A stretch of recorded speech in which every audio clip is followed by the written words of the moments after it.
Awas, jebakan bebas pajak karena transaksi tunai. Zaman dulu mungkin orang gampang menyamarkan aset-aset yang mereka punya melalui transaksi-transaksi tunai.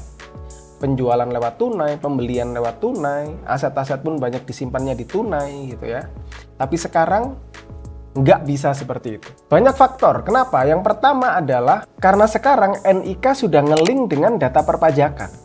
Ya, artinya ketika Anda nggak punya NPWP, NIK pun sudah bisa dipakai sebagai data perpajakan.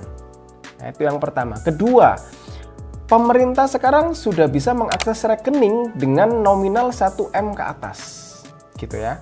Nah, artinya ketika Anda punya aset rekening di atas 1M, pemerintah punya akses ya untuk melakukan pengecekan atas transaksi yang Anda miliki. Kemudian ketiga, terbukanya data AEOI. Ya, artinya ini data pertukaran data keuangan antar negara. Jadi kalau Anda punya aset di luar negeri, itu sudah bisa diakses. Belum lagi pajak bisa mengakses perpajakan Anda 5 tahun mundur. Ya, artinya mungkin di tahun pertama nggak ada masalah, di tahun kedua nggak ada masalah, ketiga, keempat aman-aman aja, sepertinya aman, tapi di tahun kelima jeder. Pajak memberi Anda surat dan itu meriksa 5 tahun ke belakang. Anda juga kena sanksi pajak atas bulan berjalannya.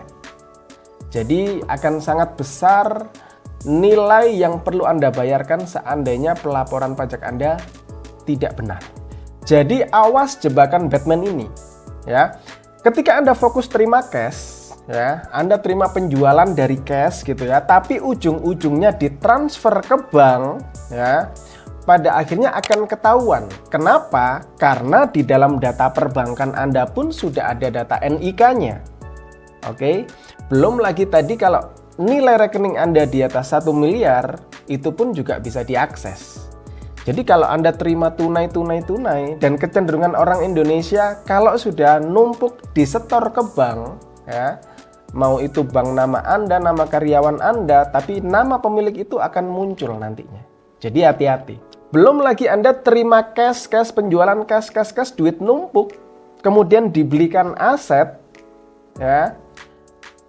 Hampir semua aset sekarang ada data NIK-nya. Ya. Mulai Anda beli mobil, Anda beli rumah, ya. Rata-rata butuh yang namanya NIK. Bahkan lebih ekstrimnya lagi, Anda pakai foya-foya ke luar negeri segala macam, paspor itu pun ada NIK-nya. Jadi hati-hati ketika Anda memberlakukan strategi yang lama untuk saat ini, ya.